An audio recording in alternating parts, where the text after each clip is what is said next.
Picture this. It's Tuesday afternoon. You're in your office in Stark County, maybe looking over the quarterly numbers, maybe just trying to figure out why the coffee machine is broken again.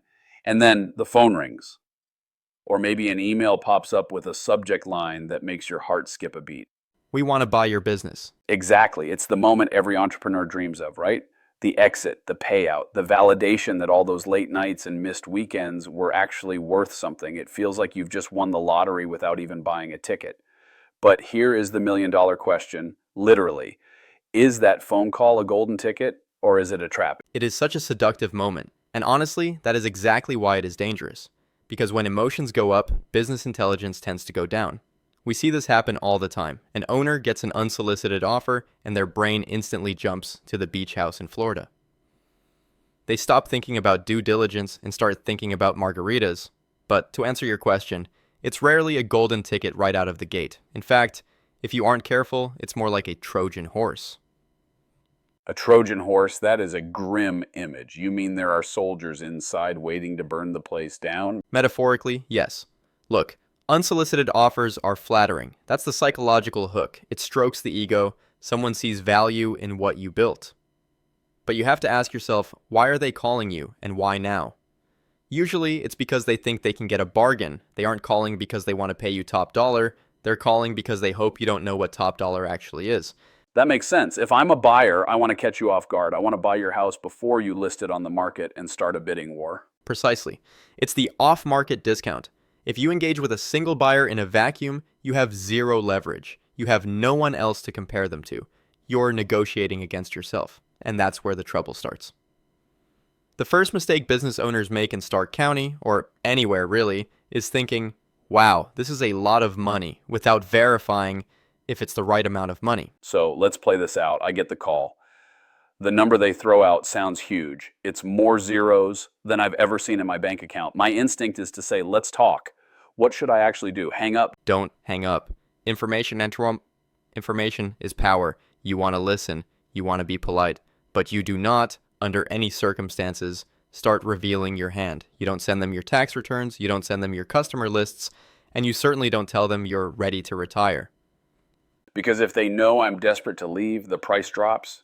Instantly. If they smell blood in the water, the shark bites. But there's a bigger risk here than just price. It's confidentiality. This is the part that terrifies me most for owners.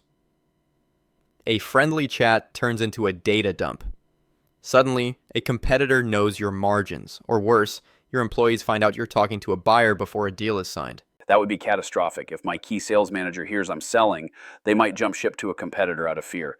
And then the value of your business tanks. So, step one is always keep your mouth shut and your cards close to your vest. If the buyer is serious, they won't mind signing a non-disclosure agreement, an NDA, before seeing a single scrap of paper. If they balk at an NDA, they aren't a buyer, they're a spy. Okay, so we protect the data. But let's go back to the money. How do I know if their offer is real? I mean, anyone can write a number on a napkin. That's the letter of intent, or LOI stage. But we aren't even there yet. Before you even entertain the number, you need to know what you're actually worth. Most business owners have a number in their head, but it's usually based on what they need to retire or what their friends sold their business for 3 years ago. It's not based on market data. It's emotional math, not market math. Exactly. You need a formal valuation. You need to recast your financials. You need to look at your discretionary earnings. Because the buyer, especially if it's a private equity group or a strategic competitor, has a team of MBAs crunching your numbers. If you're doing the math on the back of an envelope, you are bringing a knife to a gunfight. I love that image. So the buyer is coming in with a sniper rifle, and I'm standing there with a butter knife. And they know it. That's why they called you directly. They want to avoid a broker or an advisor. They'll say things like, let's keep the lawyers and brokers out of this to save on fees. Sounds great, right? Sounds like I'm saving money. You're saving pennies to lose dollars. A good intermediary creates a buffer. When you have representation, you can say, I'm flattered by your offer, but we need to see if it aligns with the market. It changes the dynamic from, I hope you buy me, to convince me why I should sell to you. It shifts the power dynamic. It's almost like dating. If you look too eager, it's a turnoff. If you look like you have options, suddenly you're the prize. Perfectly put. And speaking of options, that is the ultimate goal. The best way to handle an unsolicited offer is to use it as a catalyst. If one person wants to buy your business, chances are 3 others might want to as well. You take that interest and you quietly go to market. You create a competitive environment. So you use their offer to start a bidding war? You don't necessarily wave their offer in other people's faces, but you use the momentum. When a buyer knows they aren't the only girl at the dance, their behavior changes. They move faster, they stop nitpicking over minor due diligence items, and usually the price goes up.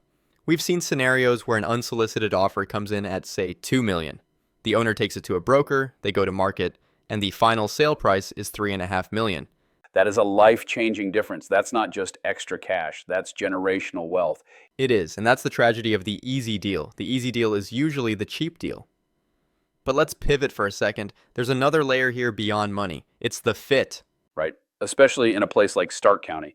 These aren't just assets. These are community staples. If I sell my manufacturing plant to a ruthless conglomerate, they might strip it for parts and fire everyone. That happens. An unsolicited buyer might look great on paper, but what is their post-closing strategy? Are they keeping your legacy alive? Are they keeping the brand name? Or are they just buying your customer list to merge it into their operations and shut your facility down? If you care about your legacy, you need to vet the buyer just as hard as they vet you. That's a really deep point. It's not just about the check clearing. It's about being able to walk around town 5 years from now and look your former employees in the eye. Absolutely. And that's part of the deal structure. An unsolicited offer might say $5 million, but when you read the fine print, it's $2 million cash and $3 million in an earn-out over 5 years, contingent on performance goals that are impossible to hit. The dreaded earnout. So they're basically using your own future profits to pay you for the business. Correct. It's a classic move.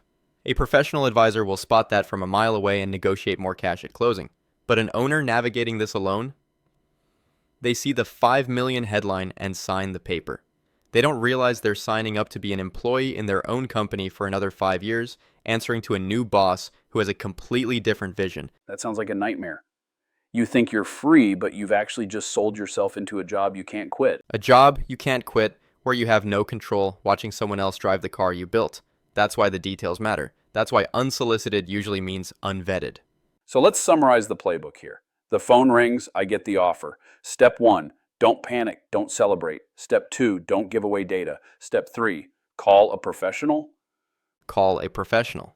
Whether it's an attorney who specializes in M&A, a CPA, or a business broker, get a valuation. Verify the buyer's liquidity. Do they actually have the money? And then decide if you're actually ready to sell, because that's the final trap. Sometimes an owner isn't mentally ready. They get excited by the money, they go down the road for 6 months, spend thousands on legal fees, and then get cold feet at the altar because they realize they don't know what to do with their life on a Tuesday morning without the business. That's the philosophical cost, the identity crisis. It is real.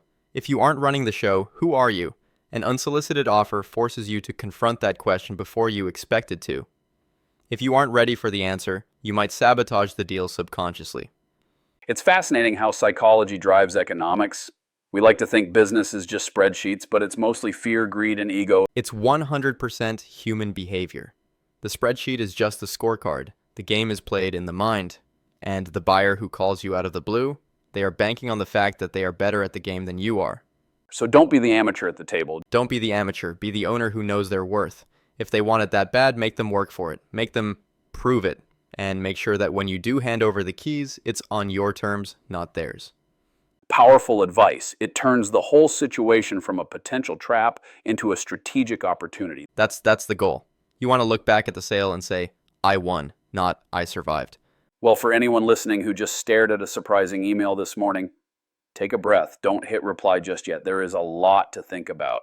And remember, the best deals are made with a cool head, not a racing heart. We'll leave it there. Thanks for breaking this down. It's a complex world, but a little guidance goes a long way. Always a YZA, always a pleasure. Keep building.